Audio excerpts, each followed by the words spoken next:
Edo State Governor Godwin Obaseki don sign the 2023 Appropriation Bill of 321.3 billion naira into law on Tuesday for Government House, Benin City. Speaker of Edo State House of Assembly, Right Honorable Marcus Onobun, when he took one before the signing, come break down everything when they inside the budget and the things when the House are joined inside. Your Excellency, today we have approved appropriation bill for 350,6,784 naira 17 kobo. Your Excellency, there is a slight increase because we looked at the document you submitted to us and we discovered that there is massive infrastructural development, and we thought it wise as representative of the people. There are some areas that we needed to bring in, most especially as it regards the area of infrastructure for roads and bridges, because Edo people call you wait and see, and every day we see all that is going on. So it is in that regards that there's a slight increase of about 1 billion naira, which is cut across the 3 senatorial districts, about 400 million appropriated to Edo South, 300 to Edo Central, and 300 to Edo North. And we expect that with this, you would have been able to achieve all that you aim to achieve and bringing about dividends of democracy to our people. Governor Godwin Obaseki can officially sign the appropriation bill into law. Your Excellency, on behalf of my colleagues, I hereby present the approved appropriation bill of 2023, Your Excellency, for your assent.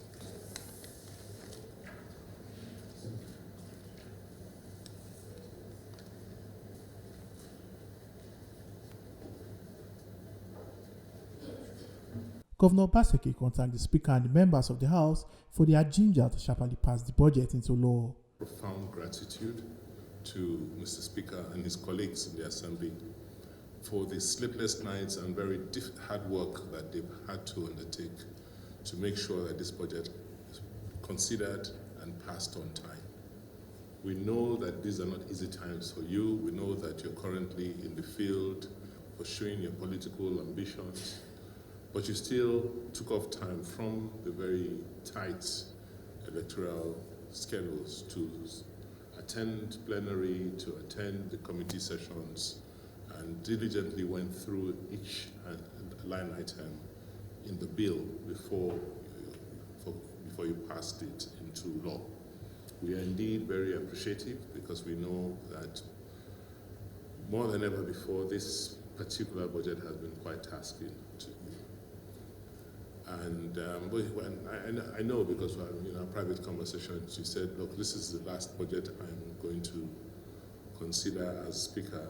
So let me give it my best and put in everything to make sure that it comes out like we want it to. So we really appreciate and just note that on behalf of the executive of Edo State, we cannot thank you and your colleagues enough for the sacrifice that you have made in the last 4 years.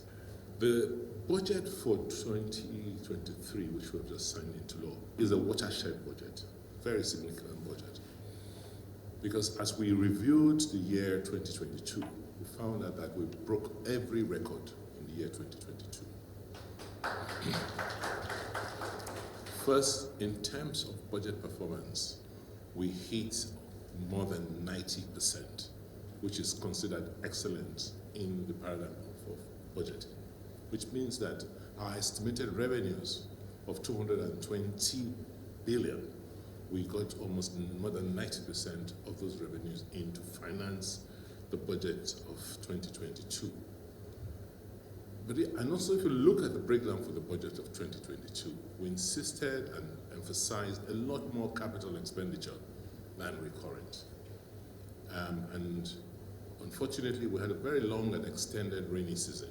But as you can see now, contractors are on site, work is going on a lot of roads across all the senatorial districts of the state.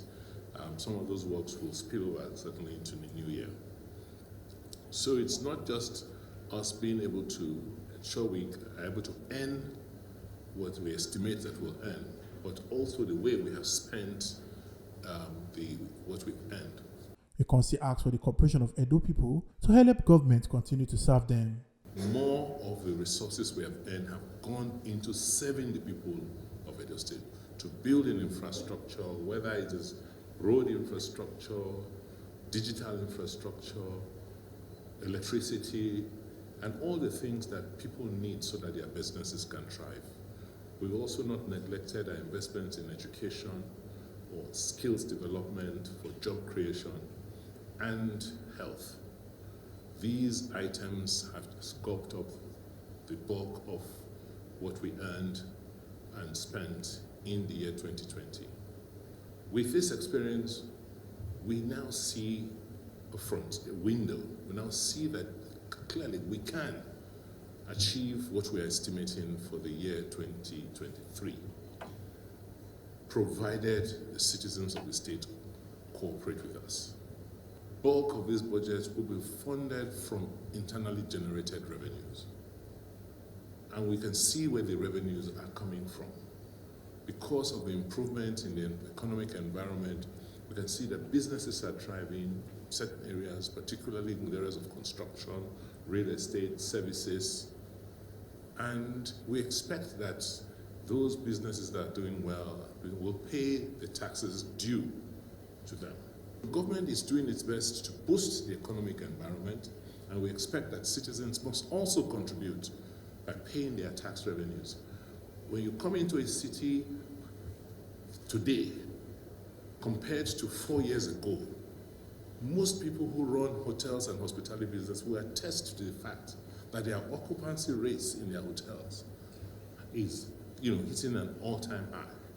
So when you see developments like this that have occurred, we expect that for us to sustain and keep growing the economy, people must pay their taxes. And so for the year 2023, we are going to be emphasizing revenue collection for those who are making money. We know them, we see them, we have the data. So please, we will seek your cooperation. People should come out early, allow them to do the assessment themselves, and pay their appropriate taxes. We believe that we will earn all what we've estimated to earn. We're not relying solely on all receipts from the federal government. We're relying on ourselves, on the state, and on our citizens. And we want to assure those citizens that every kobo of tax revenues earned will be spent on capital development. That is what we've done to date. We do not spend one kobo of IGR on servicing or running government. Every kobo is spent paying contractors for work that is being done. And our contracts are not inflated. We are getting a lot of backlash. A lot of people are angry with us. People who used to benefit and cream up the system are not happy. They are very angry. But we don't mind, because we're saving money for Edo people. We're trying to get value for the people of Edo State. People went and down Mr. Governor for this budget signing. Now Deputy Governor of Edo State, Right Honorable Comrade Philip Shaibu, Secretary to Edo State Government, Osaudion Ogie Esquire, Chief of Staff to Edo State Governor, Osaegbobo Iyoha, Speaker of Edo State House of Assembly, Right Honorable Marcus Onobun, and other top people for government. Omo Aluke at Jakaye, TMC TV News. Make una remember, see your PVC and your power. No sell am give any politician on election day.